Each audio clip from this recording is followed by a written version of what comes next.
Welcome to Eureka Math. I'm Mr. Shankel. I'm going to be helping you today with the Module 2 review, and this is Part 2. Let's get started. All right, we left off by talking about greatest common factor and how to find that with two methods, a list or a prime factorization method. The benefit of the prime factorization method is that you are not at risk of missing a factor and therefore missing the greatest common factor. So either one will work, but be careful if you're using a list. Least common multiple. If I want the least common multiple of 6 and 8, I would be asking for the LCM of 6 and 8.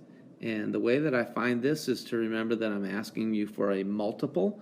That means I need to multiply. I need to make a list of the multiples of 6. So let's do that. And the multiples of 6 would be 6, 12, 18, 24, 30, 36, 42, 48,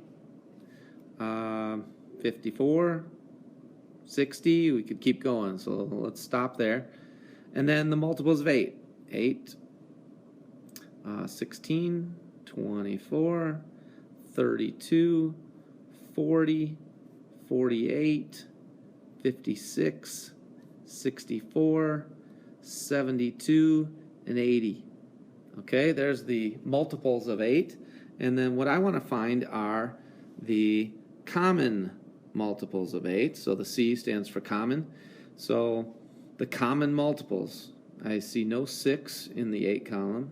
I don't see a 12 in the 8 column. I don't see an 18 in the 8 column. I do see a 24 in both columns, so that's a common factor. No 30, no 36, no 42. 48 is a common factor. There's a 48 there, and there's a 48 here. 54, no. 60, no. If we kept going, there would be more, but I'm not concerned with more. I want the least. So the L stands for the least common multiple, and the least common multiple is 24, the smallest one. Okay, so find multiples. Multiples mean more, so you're going to multiply, get bigger numbers, and then find the smallest one that's common in both lists, that the lists have in common. That's LCM. All right, next. Well, I want to just tell you about the story problems. There's going to be some story problems. You're going to have to use LCM or GCF, and you have to decide which of those methods to use to solve the problem. Here's a hint. If you see anything in the question that says, what's the greatest? What's the most? Something like that, then you should think, wow, I got to use GCF. Remember, the G stands for greatest. You're looking for the biggest factor possible. If you see in your question, it says something like, what is the least? What is the fewest? When is the next? It might say the next time. That would be the smallest amount of time that would pass.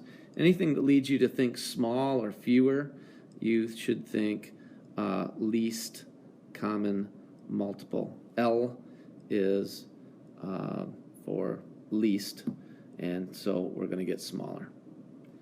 All right? Greatest common factor is when you see greatest, most, bigger, the biggest, something like that. And least common multiple would be when you see least, fewest, the next one if you're talking about time. So that's the story problems. You're going to have to decide which of those two methods to use to solve the problem. The other thing that I would say is when you get your answer, make sure it makes sense. if it doesn't make sense, you did the wrong one. For example, if you wanted the greatest number of snack packs and you have 15 carrots and 13 bags of cashews, then, and your answer was something like 85, it doesn't make sense that you could make 85 snack packs with only 13 and 18 carrots and cashews. Okay? So be smart about your answer. Does your answer make sense?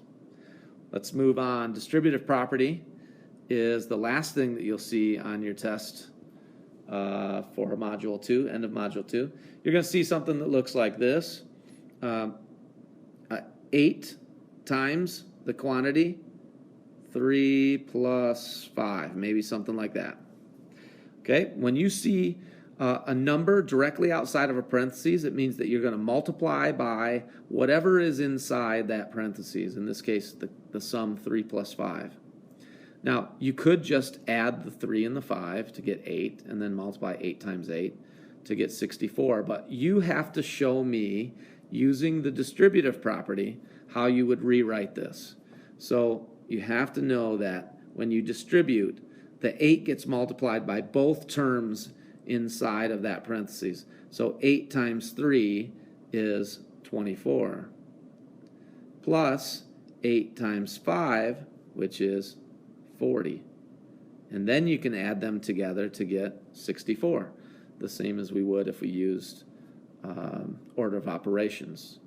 So you're going to see some that have it written this way with the, this ends up being the greatest common factor outside of a sum.